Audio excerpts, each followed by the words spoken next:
अस्सलाम वालेकुम। ईसोप के बारे में कहा जाता है कि वो आज से तकरीबन 2500 साल पहले के कदीम यूनान में रहने वाला एक ऐसा गुलाम था जो कि लोगों को सबक आमोज़ कहानियाँ सुनाया करता था। ये वो ज़माना है जब जानवरों का इंसानों की तरह का तर्ज अमल और बातें करना आम समझा जाता था। आज हम ईसोप की तरफ मंसूब की गई ऐसी ही 3 कहानियाँ पढ़ेंगे जिनमें जानवर हमें इंसानी ज़िंदगी के बारे में सबक सिखाते नजर आते हैं। ईसोप की 3 कहानियाँ। पहली कहानी, भेड़िया और बकरी।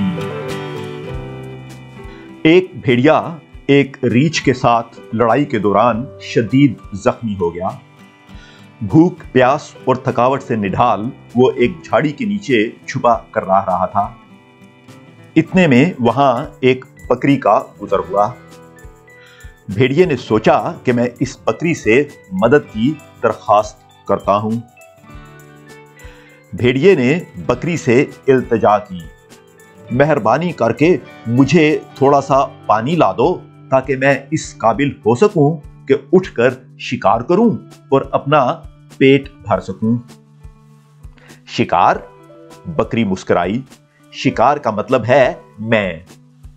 अगर मैंने तुम्हें पानी लाकर दिया तो तुम्हारा पहला लुक्मा मैं बनूंगी, लिहाजा मुझसे पानी की तवक्का मत रखो।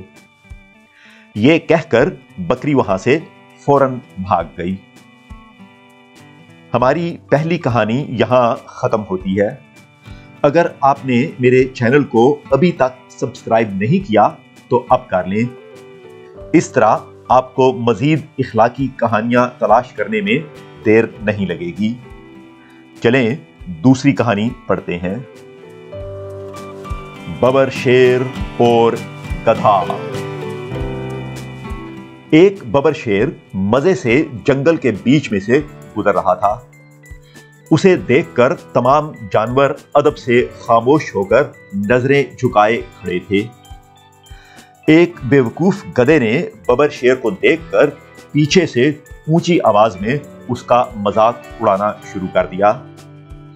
बबर शेर को सख्त गुस्सा आया कि यह कौन बदतमीज है जो उसकी शान में गुस्ताखी कर रहा है।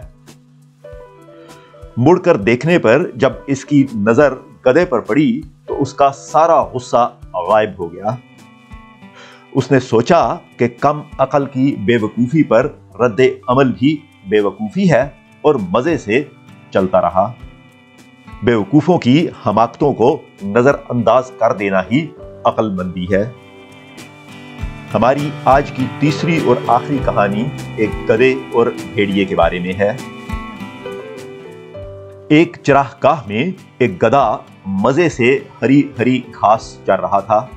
अचानक उसने देखा कि एक भेड़िया साथ वाली झाड़ी से इस पर हमला करने वाला है। उसे अंदाजा हो गया कि भेड़िया क्या करना चाहता है और उसने अपने आप को बचाने की एक तरकीब सोची। उस गधे ने फौरन लंगड़ाना शुरू कर दिया और ऐसे जाहिर किया कि वो सख्त तकलीफ में है। भेड़िए ने करीब आकर पूछा कि तू लंगड़ा क्यों रहा है? तो गधा बोला, मेरे पांव में एक बहुत बड़ा कांटा चुभ गया है। मुझे खाने से पहले वो कांटा निकाल दो ताकि तुम्हारे गले में वो फंस ना जाए। भेड़िए को यह बात माकूल लगी क्योंकि वो नहीं चाहता था कि उसका खाना उसके गले में फंस जाए। तब गधे ने अपना पैर उठाया और भेड़िया इसको गौर से देखने लगा ताकि कांटा निकाल सके।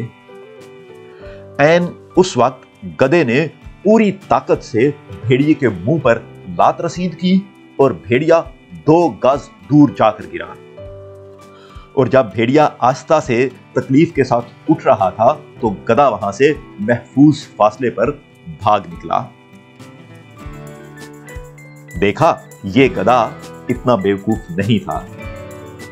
इन कहानियों की मदद से न सिर्फ आप अपनी और अपने बच्चे की उर्दू पढ़ने की सलाहियतों में इजाफा कर सकते हैं, बल्कि ये कहानियां किरदार की तामीर के लिए भी मुफीद साबित होती हैं। اس طرح کی کہانیوں پر تیار کی گئی سرگرمیوں پر کام کرنے کے لیے میری پلے لسٹ دا اسٹوری پروجیکٹ ضرور دیکھیں۔ فی الحال آپ سے اجازت چاہتا ہوں۔ اللہ حافظ۔